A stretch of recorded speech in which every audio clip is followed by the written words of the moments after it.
আসসালামু আলাইকুম প্রিয় শিক্ষার্থী বন্ধুরা।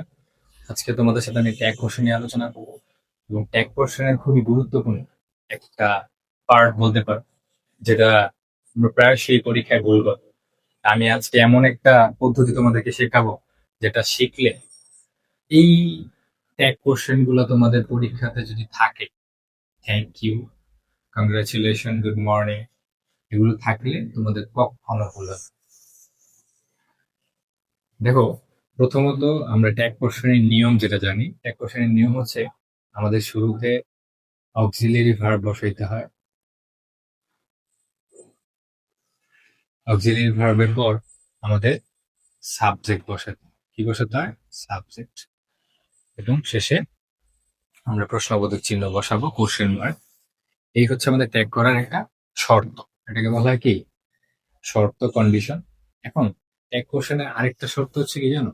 সেন্টেন্স হ্যাঁ থাকলে আমরা নো মানে নাতে নিয়ে যাব, এবং না থাকলে আমাদের হ্যাতে নিয়ে আসতে হবে। এখন এইসব বাক্য সবই হ্যাতে আছে।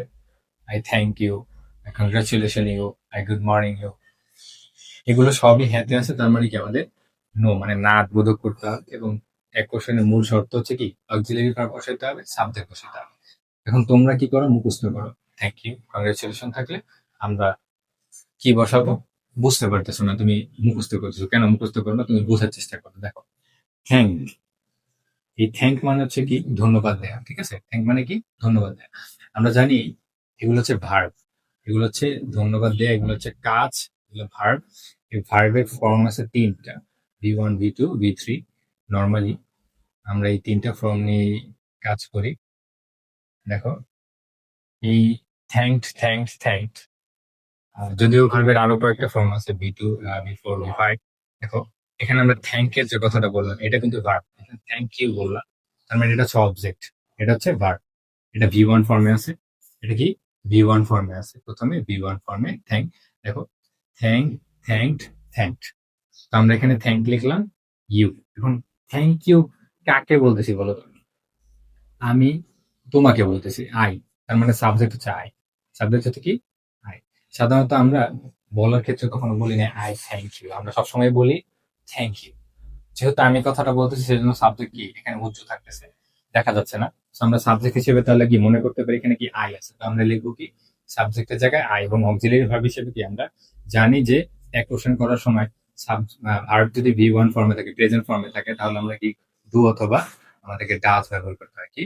ডু অথবা ডাজ। এখানে দেখো, ডু কখন ব্যবহার করবো? সাবজেক্ট হিসেবে আমাদের আই, উই, ইউ এবং দে, এই কয়টা সাবজেক্ট থাকলে আমাদের সবসময় ডু ব্যবহার করতে হবে। এবং সাবজেক্ট যদি আমাদের ডাজ থাকে, তাহলে মানে সরি, সাবজেক্ট হিসেবে আমাদের হি, শি,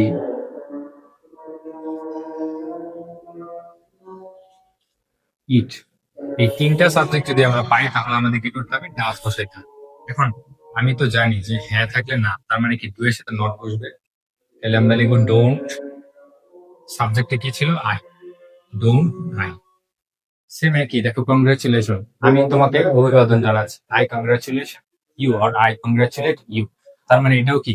কংগ্রাচুলেট, কংগ্রাচুলেটেড, এটা হচ্ছে ভি ফর্ম। হ্যাঁ, V2 ফর্ম। আর কংগ্রাচুলেশন, এটা নর্মালি কংগ্রাচুলেট হবে, এটা আমরা V1 ফর্মে দিচ্ছি। তাহলে কি আমাদের ডু হবে। ডু করলে আমাদের কি? সাবজেক্ট হিসেবে এখানেও আই আছে, তাহলে আমরা কি বলবো? Don't I. এটাও সেম, আমি গুড মর্নিং, তাহলে কি একই জিনিস, ডোন্ট আই। তাহলে বুঝতে পারলা যে আমাদের যদি এই টাইপের কোনো টাইপ কোশ্চেন থাকে, তাহলে কি আমাদের আর কোনো ভুল হবে? আমাদের মুখস্থ করার কোনো প্রয়োজন নেই, আমরা শুধু দেখলেই বুঝতে পারবো কি এটা ডোনটাই কেন হবে, কি কারণে হয়েছে, এটা তো আমরা বুঝলাম। ধন্যবাদ তোমাদেরকে। পরবর্তীতে আরো কোনো গুরুত্বপূর্ণ প্রশ্ন নিয়ে আসবো, তোমাদেরকে সমাধান করে দেখাবো, যেটা তোমরা তোমাদের এক্সাম গুলোতে, আসন্ন পরীক্ষাতে ভালো করতে পারো। আল্লাহ হাফেজ।